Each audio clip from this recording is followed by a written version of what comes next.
अस्सलामुअलैकुम वरहमतुल्लाहि वबरकातुहू। इत्तेहाद न्यूज़ में आप सभी का खैर मकदम है। मुस्लिम माशरे में अगर देखा जाए तो कई सारे ऐसे होनहार बच्चे रहते हैं, लेकिन माशरा उसे नज़रअंदाज करता रहता है। लिहाजा एक और शख्सियत बेलगाम शहर में खास सुभाष नगर की शोएब बागवान, जिन्होंने 10वीं से बिल्कुल कामयाबी हासिल करते रहे, डिस्टिंक्शन रहे। अभी बी सिविल में उन्होंने कामयाबी हासिल की है, नुमाया कामयाब 100% जो है नतीजे के साथ वो कामयाबी हासिल कर चुके हैं। लिहाजा आगे चलकर वो यूपीएससी भी इम्तिहानात दे रहे हैं। तो एक माशरे के लिए ये काबिल फ़ख्र बात है कि इस तरह के नौजवान हमारे साथ हैं, जो तालीमी मैदान में वो आगे बढ़ रहे हैं। तो हम सबसे पहले आपको मुबारकबाद, जिस तरह से आपने कामयाबी हासिल की है। तो आगे इसके लिए आपका क्या रास्ता है, क्या मंजिल होगी? उमूमन ये देखा जाता है कि अभी कारपोरेटर साहब भी कह रहे थे कि माशरे के बच्चे आगे तो जाते हैं, लेकिन एक मकाम पर जाने के बाद वो कौम के लिए कुछ फ़ायदेमंद साबित नहीं होती। तो आपने आगे क्या सोचा है, किस तरह से आप काम करना चाहते हैं? सबसे पहले मैं आपका शुक्रिया अदा करना चाहूँगा। अभी मेरा बी कंप्लीट होने के बाद मेरा इरादा है कि मैं आईएएस बनूँ और हमारी कौम की खिदमत को अंजाम दूँ। और ऐसा नहीं है कि जो अगर हिस्सेदार नहीं रहे हैं उनका हम मदद नहीं करेंगे।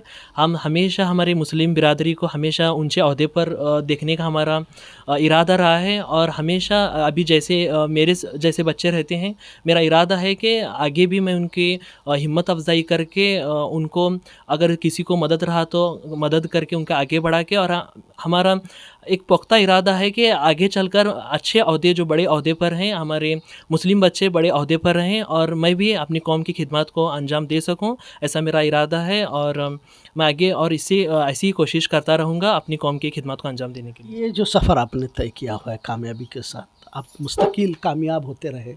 10वीं, फिर सेकेंड ईयर, फिर कॉलेज भी हुआ, फिर अभी जो है बी सिविल में आपने 100% कामयाबी हासिल की है। तो ये कैसे आप कर पाए, मुमकिन कर पाए? हमारे नौजवानों को, हमारे जो तलबा हैं कम्युनिटी के, हमारे कौमी, तो उन्हें क्या पैगाम देना चाहेंगे, किस तरह से ये कामयाबी हासिल की?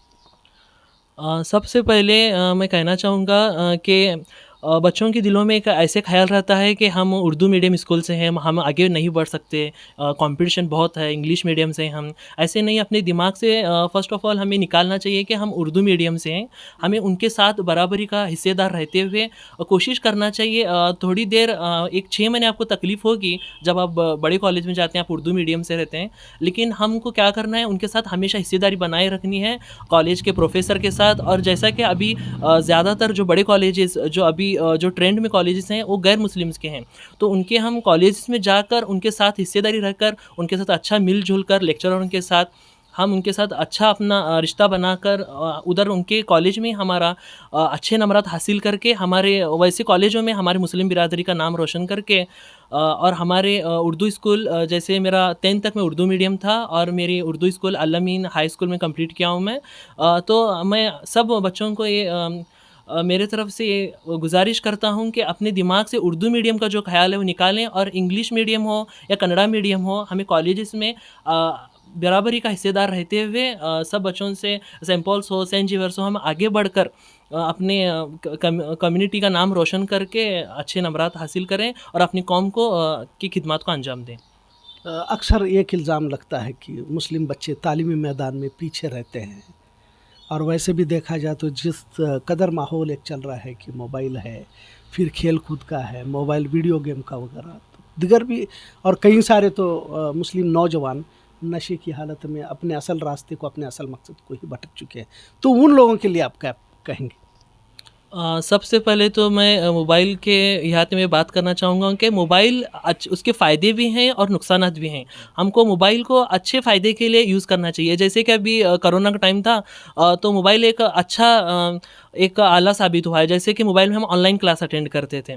जैसे कि हम व्हाट्सएप ये वगैरह एक उसको हमसे फ़ायदा हासिल करना है। ऐसा नहीं कि उसके नुकसानात भी बहुत हैं, लेकिन हमको नुकसान को नहीं देखना है। उसका फ़ायदा हासिल करके उससे हम फ़ायदा हासिल करें।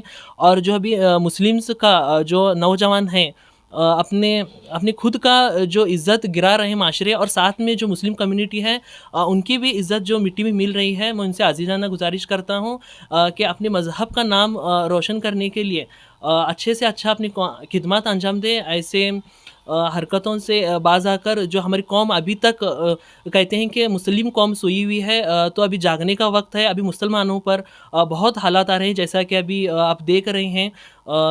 जिधर भी कोई भी हुआ तो मुस्लिम का नाम आ जाता है, तो ऐसे नहीं आना चाहिए। हमारा नाम अच्छे अच्छे कामों में आना चाहिए, हम अपनी कौम की खिदमत को अंजाम दे सकें, हम अपने देश के लिए कुछ कर सकें। आगे चलकर ऐसा होना चाहिए कि एक ऐसे मुस्लिम लोगों ने अपने देश के लिए कुछ किया है, खिदमत अंजाम दिया है, तो मैं सबसे गुज़ारिश करता हूँ कि अपने सबसे पहले अपने वालिदैन का, अपने उस्तादों का और अपने माशरे का नाम रोशन करके कौम के लिए खिदमत अंजाम दें। बहुत बहुत शुक्रिया। ये थे शोएब बागवान साहब, जिन्होंने अभी तलबा हैं कामयाबी की मंजिलें अबूर करते हुए अभी भी 100% नतीजे के साथ वो कामयाब हुए हैं। लिहाजा जैसे नौनिहाल बच्चों को जो तालीमी मैदान में आगे बढ़कर कुछ करना चाहते हैं, अब वो IAS IPS अफसर भी बनने की वो ख्वाहिशमंद है, और अल्लाह ताला से दुआ गो है कि वो कामयाबी हासिल करे। लिहाजा कुछ ज़िम्मेदारी समाज की, माशरे की भी होती है कि जमात के ज़िम्मेदार, मोहल्ले के ज़िम्मेदार, शहर के जो काफ़ी अपने आप को तालीमी एजुकेशनिस्ट कहने वाले भी कई सारे लोग होते हैं, लेकिन वो असल मैदान में उतर कर उन लोगों की मदद नहीं करते, उनकी हौसला अफजाई नहीं करते। लिहाजा हमारे लिए शोएब बागवान एक मिसाल के तौर पर है। इससे उन्होंने जिस तरह से नौजवानों के बारे में भी कहा कि जो नशा है, फिर गलत चीज़ें हैं, जिससे अगर हम हट कर अगर मोबाइल का भी सही इस्तेमाल कर सकते हैं, ऐसे उन्होंने बताया है, तो उम्मीद है कि जिस तरह से शोएब बागवान ने जो बातें बताई है वो तमाम के जहनों में उतर चुकी होंगी और ज़हन नशीन कर लिए होंगे। इत्तेहाद न्यूज़ देखने के लिए शुक्रिया। अल्लाह हाफिज़।